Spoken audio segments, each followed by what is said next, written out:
Hora do grande debate aqui no Expresso CNN. A partir de agora, temas relevantes com visões diferentes sobre o mesmo assunto, para que você construa, então, a sua opinião.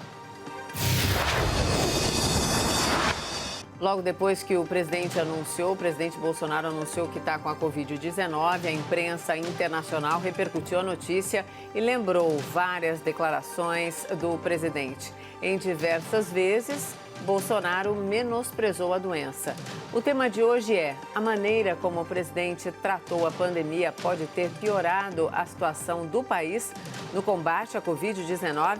Os nossos debatedores são Augusto de Arruda Botelho, advogado especialista em Direito Penal. Boa noite, Augusto. Boa noite, Mona Lisa. Boa noite, Caio.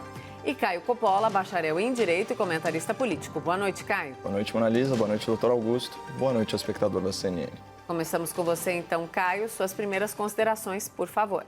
Claro. Bom, vou usar essa fala inicial para endereçar a situação que ensejou o tema em debate hoje, que foi a infecção do presidente da República pelo novo coronavírus. Lembrando que a Covid-19 é uma doença para a qual ainda não existe vacina disponível, nem tratamento cientificamente comprovado. E que o presidente ele pertence a grupo de risco, pelo fato de ser uma pessoa idosa e por ter sequelas físicas decorrentes do grave atentado contra a sua vida nas eleições de 2018.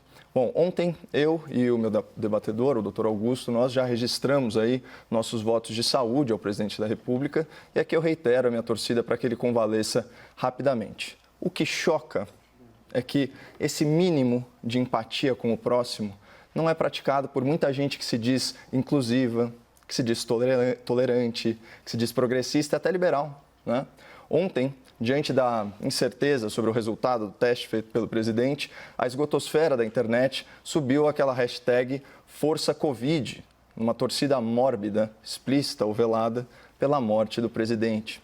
Não é de hoje, que a rede mundial de computadores se tornou, por assim dizer, o repositório de insatisfações pessoais de gente muito frustrada com a sua própria realidade. E, nesse sentido, eu vejo o Twitter, por exemplo, muito mais como uma terapia em grupo do que como uma rede social. Mas por uma empresa que viola a liberdade de expressão de seus usuários mais críticos, que censura postagens arbitrariamente e se diz tão preocupada com os tais discursos de ódio, não é estranho que conteúdos desejando a morte de alguém sejam mantidos e ainda promovidos na plataforma? Só um parênteses. Vocês conseguem imaginar o que aconteceria se cidadãos que apoiam o governo publicassem postagens em redes sociais desejando explicitamente a morte dos ministros do STF por Covid? Seria certamente considerado um ataque antidemocrático às instituições. E ai de quem mencionasse os ministros Alexandre de Moraes ou Dias Toffoli. Essa pessoa seria investigada no inquérito ilegal das fake news, seria surpreendida por uma busca e apreensão injustificável, seria enquadrada na Lei de Segurança Nacional, acabaria presa preventivamente e os seus advogados nem teriam acesso aos autos do processo. Mas incitar o ódio contra o presidente da República, desejando a sua morte por escrito, aí pode. Mas, enfim, deixemos aí a esquerda e os radicais de centro com o seu ódio do bem, engajados aí nessa corrente virtual pela morte de um homem cujo único crime, até o momento, é pensar diferente deles. No fundo, sim, sua grande maioria, os participantes desse movimento Força Covid são inocentes úteis, tocados aí como gado pelo berrante da internet, que, diga-se de passagem, funciona em qualquer pastagem ideológica. O que realmente preocupa não são as manifestações das pessoas, são as manifestações do assim chamado quarto poder, a mídia. Parafraseando aqui Roosevelt, hoje, 7 de julho de 2020, é uma data que viverá na infâmia para o jornalismo brasileiro. O Grupo Folha, controlador do jornal de maior circulação e do site noticioso com mais audiência no país, publicou um artigo vergonhoso intitulado "Por que torço para que Bolsonaro morra?". Eu vou repetir: por que torço para que Bolsonaro morra? Eu vou omitir do espectador da CNN o nome do autor desse artigo, por 2 motivos. Primeiro, quem escreve com tanto rancor, com tanta imprudência, com tanto radicalismo, na verdade, está desesperado para chamar a atenção. E eu não estou aqui para mimar gente carente. E segundo, na publicação original online, o jornal Folha de São Paulo não declarou que a opinião do jornalista não reflete a sua própria. E o autor atua como editorialista do periódico, isso já há muitos anos. Portanto, a crítica é essencialmente à empresa que usa o seu vasto poder econômico para fazer militância partidária de muito baixo nível, como o espectador pode atestar, né, em trechos dessa ode ao ódio político publicada hoje na Folha. Vou ler isso aqui para vocês. Abre aspas. Jair Bolsonaro está com Covid-19. Torço para que o quadro se agrave e ele morra. Nada pessoal. É que no consequencialismo, ações são valoradas pelos resultados que produzem. O sacrifício ou a morte de um indivíduo pode ser válido se dele advier um bem maior. Então, só para contextualizar o espectador, a ética consequencialista avalia se uma ação é boa ou ruim, justa ou injusta, correta ou incorreta, com base nas consequências, sejam elas intencionais ou não intencionais, desse ato. Ou seja, numa interpretação vulgar, mesmo um crime pode se tornar um ato virtuoso, dependendo dos resultados que ele produz. Então, assim, vejo o perigo dessa visão de mundo que vai relativizar a natureza do bem e do mal numa lógica quase maquiavélica, onde os fins justificam os meios. Então, saindo aí da teoria, indo para a prática, o que impede um transtornado mental radicalizado, como era o terrorista Adélio Bispo, né, ex-militante do PSOL, de ler um texto desse e se achar no direito moral de assassinar o presidente da República. E o artigo da Folha insiste nesse argumento e insiste ad nauseam. Olha o que ele diz. A morte do presidente torna-se filosoficamente defensável se estivermos seguros de que acarretará um número maior de vidas preservadas. Vou repetir. A morte do presidente torna-se filosoficamente defensável. Imagina se o povo brasileiro usasse essa lógica para fazer justiça com as próprias mãos contra políticos corruptos. Todo mundo sabe que corrupção num país em desenvolvimento nada mais é que tirar recurso dos mais pobres. E claro, num país em que falta remédio, em que a estrada é esburacada e que a pistola atira sozinha, corrupção mata.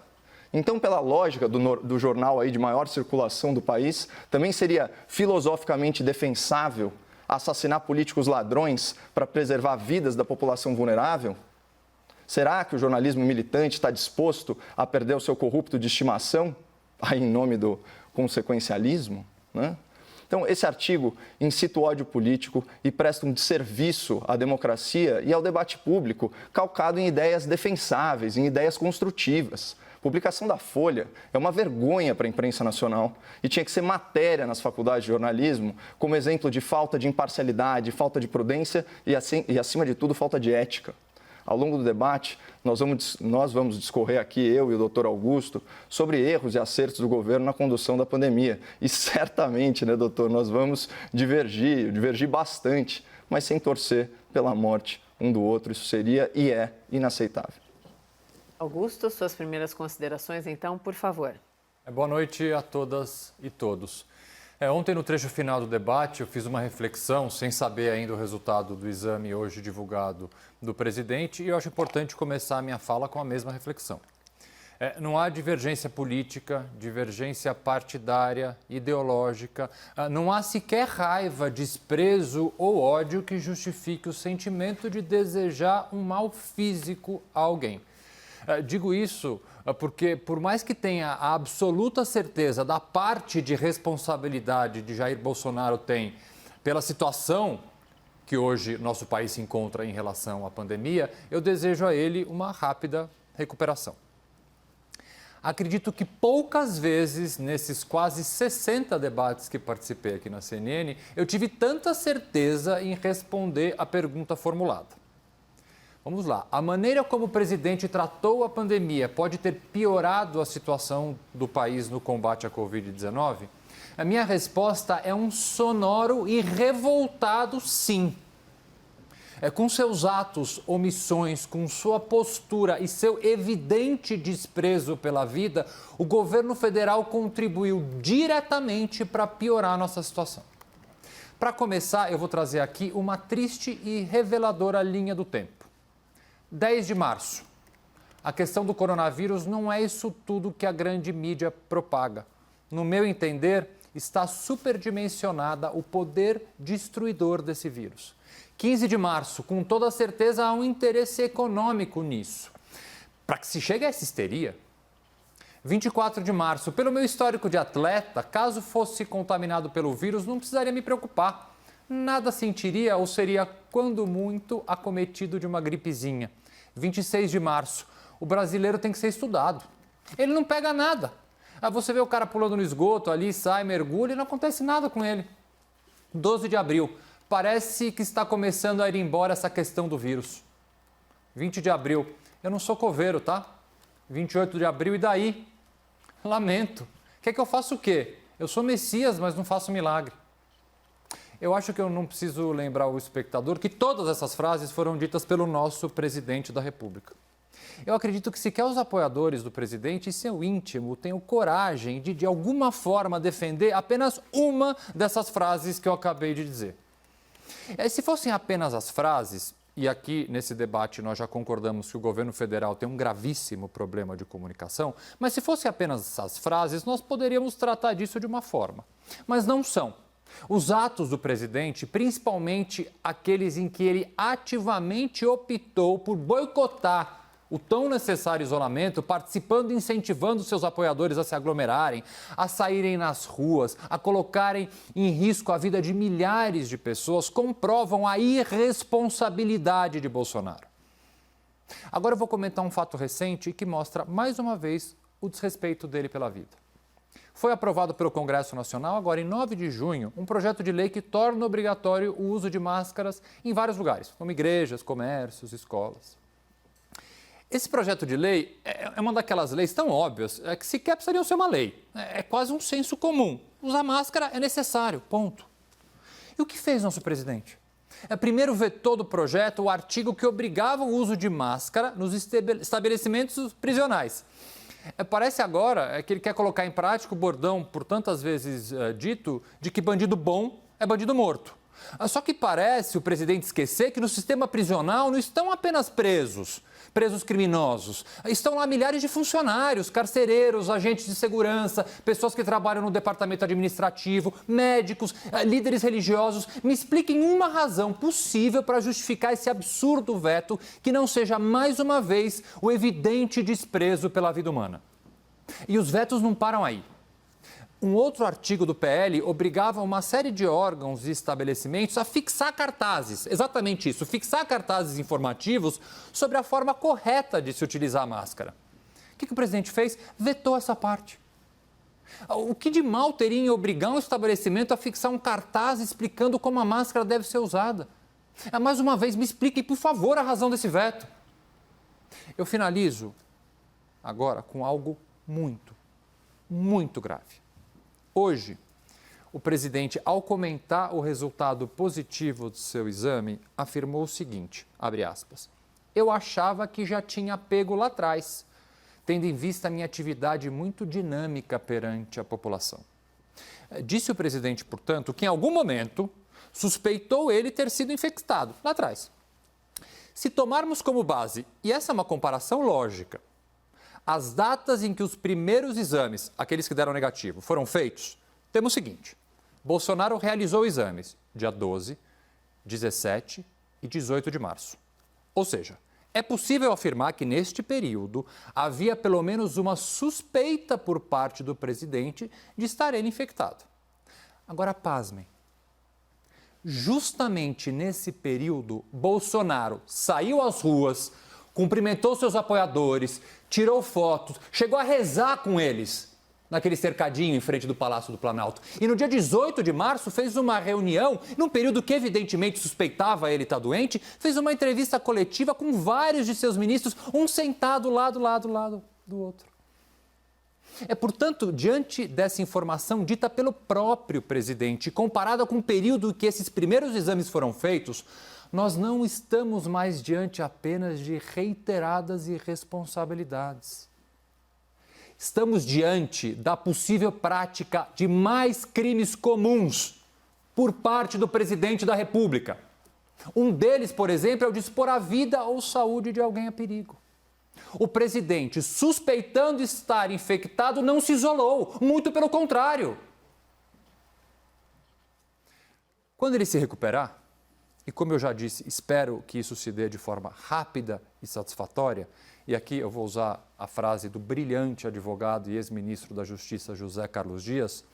Nosso presidente estará talvez imune ao vírus, mas com toda certeza imune ao sofrimento humano. Vamos então ao debate. Augusto e Caio, por favor. Sobre as atividades presidenciais, né, vamos lembrar que assim como a imprensa, né, o exercício do governo, né, da chefia do governo, certamente é atividade essencial. Não, quando você suspeita, você está doente, né, Caio? Pelo amor de Deus. Não foi exatamente esse o tom dessa frase especificamente. De todas as frases que você falou, essa certamente foi a menos pior. Aliás, sobre as frases colocadas aqui, elas são todas infelizes, mas graças a Deus elas não matam. E vamos lembrar que o presidente da República sempre foi uma voz muito solitária em relação às suas percepções particulares sobre a doença. Toda a imprensa, toda a mídia nacional, com alcance de milhões de pessoas, trabalhou em sentido oposto, né, veiculando informações aí corroboradas, inclusive, para a Organização Mundial de Saúde. O que, na verdade, é fonte de certa preocupação, porque já que você fez uma linha do tempo, a OMS só reconheceu a pandemia no dia 11 de março. Né? E isso depois de uma série de erros históricos que vêm sido aí varridos para debaixo do tapete pela imprensa mundial. Né? Então, por exemplo, o acobertamento, né, do surto do novo coronavírus na China, atuando praticamente como uma assessoria de imprensa do Partido Comunista Chinês, né, que foi o país responsável pelo lobby que trouxe o atual secretário da OMS à sua posição, também o banimento de viagens, né, o desincentivo, né, ao fechamento de aeroportos numa época crucial. A gente vê que os países mais prejudicados foram aqueles com maior movimentação, né, de Wuhan, de Xangai, na China, esse tipo de coisa.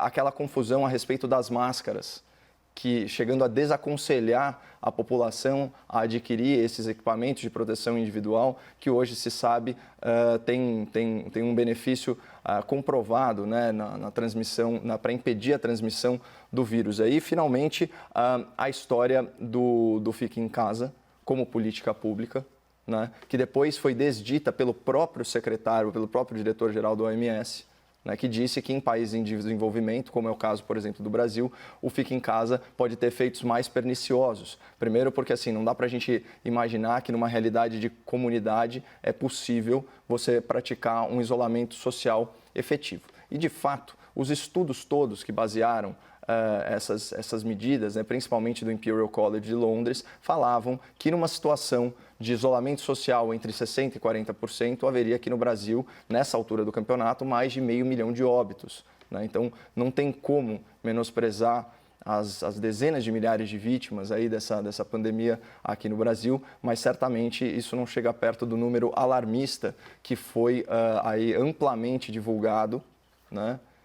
E reiterado na imprensa nacional. Outra coisa, assim, eu acho muito importante, o doutor sempre fala aqui que a pandemia ela é dinâmica, e de fato a gente vai ter uma noção exata da dimensão dessa crise, olhando para trás, daqui a algum tempo. Porque a gente não vai conseguir entender o que foi a Covid-19 sem fazer uma comparação, por exemplo, usando, claro, o registro civil de óbitos com as doenças respiratórias dos anos anteriores, para a gente ver em que medida, né, que isso afetou uma população que, de fato, estava extremamente vulnerável. E num contexto de uma doença altamente infectante, né, como nunca se viu na história da humanidade, é muito difícil você fazer um isolamento social efetivo. Tanto que os números de Nova York, que foi o epicentro da pandemia no Ocidente, né, deixaram isso muito claro. 2/3 das contaminações em lockdown, que é uma versão um pouquinho mais severa, né, do nosso isolamento, da nossa quarentena, 2/3 das contaminações foram dentro de casa. E aqui, de novo, São Paulo é o exemplo típico disso, né? Nós já atingimos aí o platô, na verdade estamos até descendendo no número de óbitos e até de ocupação hospitalar. Aqui em São Paulo nós temos uma metrópole aí de 12 milhões de pessoas, com aproximadamente, mesmo durante a quarentena, 2 milhões de passageiros só no sistema de trens e metrôs.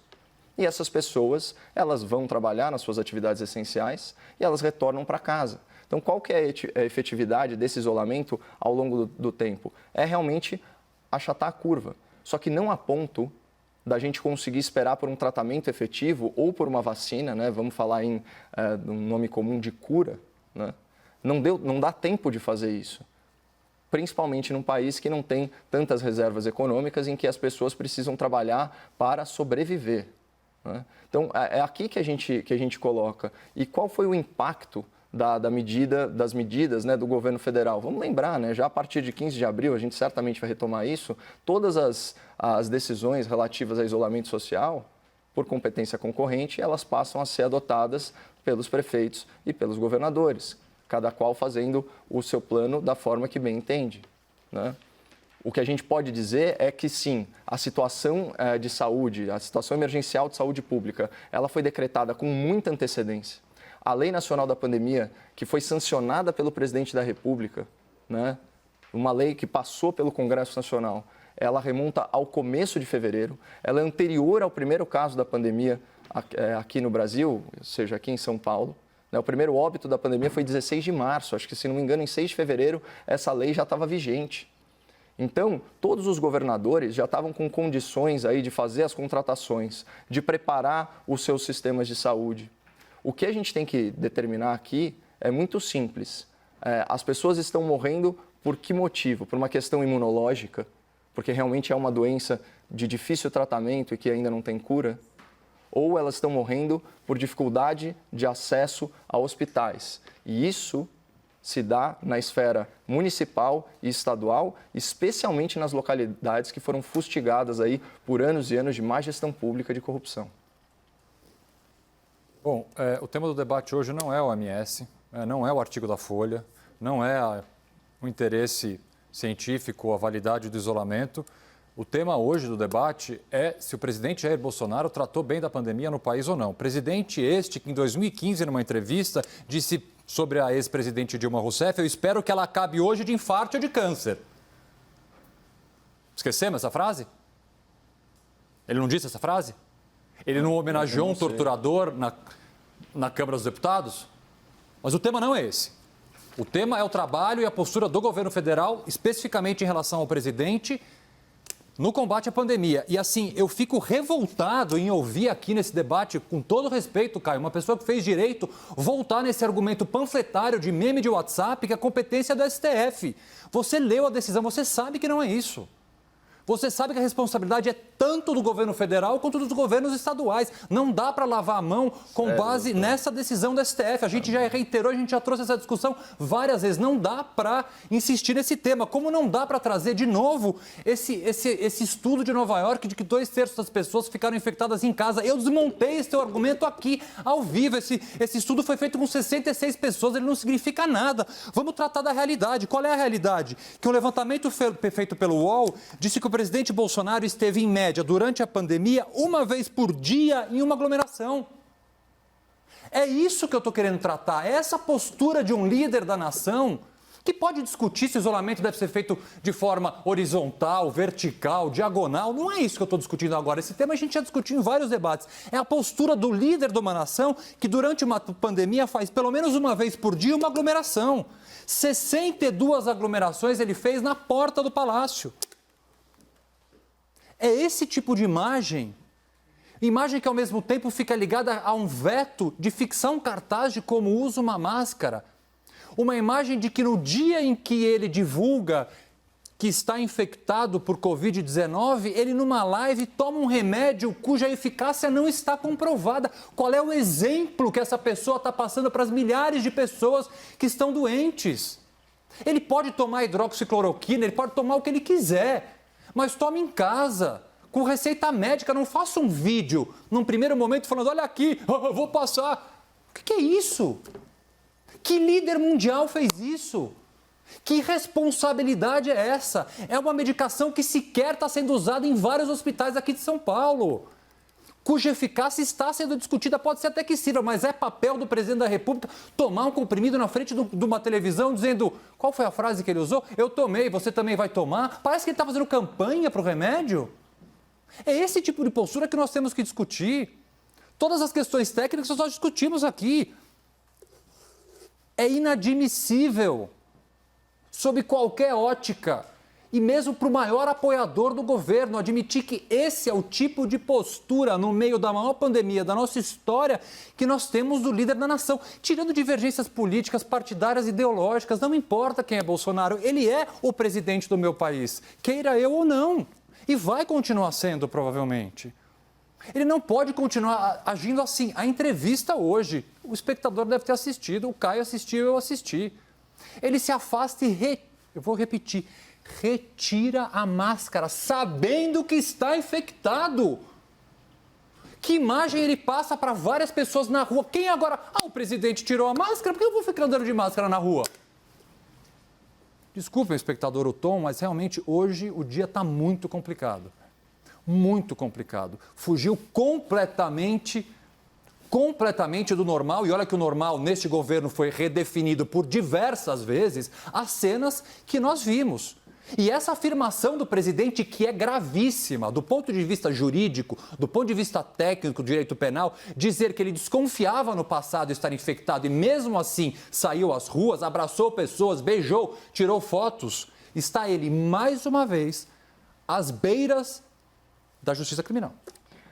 Doutor, claro que não. O especialista em direito penal é você e você sabe muito bem que esse crime teria sido impossível porque ele simplesmente não estava infectado. Mas voltando, andar de máscara, as pessoas vão andar de máscara, doutor, simplesmente... Não, agora é minha vez, por favor. Fica à vontade, pode falar suas fake news. Fala do exame de Nova York, fala do teste de Nova York de novo. Não me agrida com esse tipo de adjetivação. Não, adjetivação, é inadmissível que você traga esse estudo de novo. Você sabe que é mentiroso, Caio. A gente tem um papel como comunicador. Se der o respeito. Não se dá o respeito. A gente tem um papel como comunicador, Caio. Esse estudo aqui você sabe que ele não comprova nada. Representando clientes. Não, que cliente? Eu tenho cliente com Covid?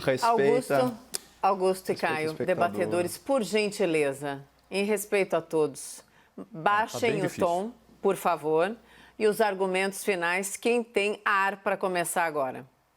Bom, eu, né? Até porque então, eu mantive meu tom de voz. Fique à vontade. Da mesma forma desde o começo do debate, né? Andar de máscara é uma questão... do espectador, mas eu tenho bastante dificuldade. É uma questão simplesmente legal. E cloroquina certamente não seria o caso de fazer propaganda, porque é um remédio extremamente barato, ao contrário do outro remédio que era prescrito, né, de forma aí duvidosa, que era o Tamiflu, que não tem efeito nenhum sobre essa nova doença. Né? E é impressionante, a gente fala das aglomerações que o presidente ele não causou, ele simplesmente estava lá. É muito diferente, por exemplo, das manifestações que a gente viu, só que nesse caso a gente ignora completamente a pandemia e foca o quê? Em chamar de manifestações democráticas atos de natureza fascista, de natureza violenta e que se dizem antifascista. E agora falando sobre competência concorrente, a prova eloquente de que eu estou falando a verdade é uma simples análise dos fatos. Quando o presidente decretou, e aqui não vou entrar nem no mérito dessa decisão, mas as barbearias e os salões, etc., eram atividades essenciais, os governadores não seguiram essa determinação. Por quê? Porque o STF falou que um decreto de um prefeito e um decreto de um governador valem muito mais do que uma lei nacional sancionada pelo presidente da República. Isso são fatos, ele não tem palavra em relação ao isolamento social. Tanto que cada estado tem uma política diferente, cada cidade tem uma política diferente e ninguém está seguindo a visão do presidente da República a esse respeito. E o estudo que você falou que desmontou, então você vá discutir com o governador de Nova York, porque ele apresentou esses números pessoalmente, né? Então, de novo, aqui a gente está discutindo qual que é o impacto das atitudes do presidente para piora ou para melhora da situação da pandemia. E eu estou minimizando as críticas que você está fazendo, porque elas são críticas, a meu ver, histéricas. Estão indo na contramão do que está sendo observado. De novo, o que é essencial no caso da Covid-19 é o sistema público de saúde estar apto a receber os casos. E em alguns lugares está, outros não. A participação do presidente é absolutamente acessória. Pelo contrário, na parte econômica, ele está dando um auxílio emergencial que está sendo fundamental para o combate à pandemia e dando arrego fiscal e tributário para os estados. Augusto, seus argumentos finais, por favor. Bastante hoje, mas eu vou resumir. Postura do presidente, não há ótica qualquer que possa suavizar o que ele tem feito durante esses meses da pandemia. Não há apoio político, não há posicionamento ideológico, não há um posicionamento pró-governo capaz de justificar as imensas irresponsabilidades cometidas ao longo desses meses, especificamente pelo nosso presidente da República. É triste, é muito triste que a gente tenha que chegar a esse ponto de ficar numa situação em que pessoas, e concordo nesse ponto com o Caio, fogem completamente da normalidade ao entender que uma pessoa deve ter algum mal físico ou deve sofrer algum mal físico por todo o mal que ele indiretamente e diretamente já causou uma série de pessoas, mas infelizmente este tom tão alto como a gente chegou, em muito a gente deve sim colocar a culpa no governo federal. Augusto, obrigada, boa noite, até amanhã. E Caio, obrigada, boa noite, até amanhã.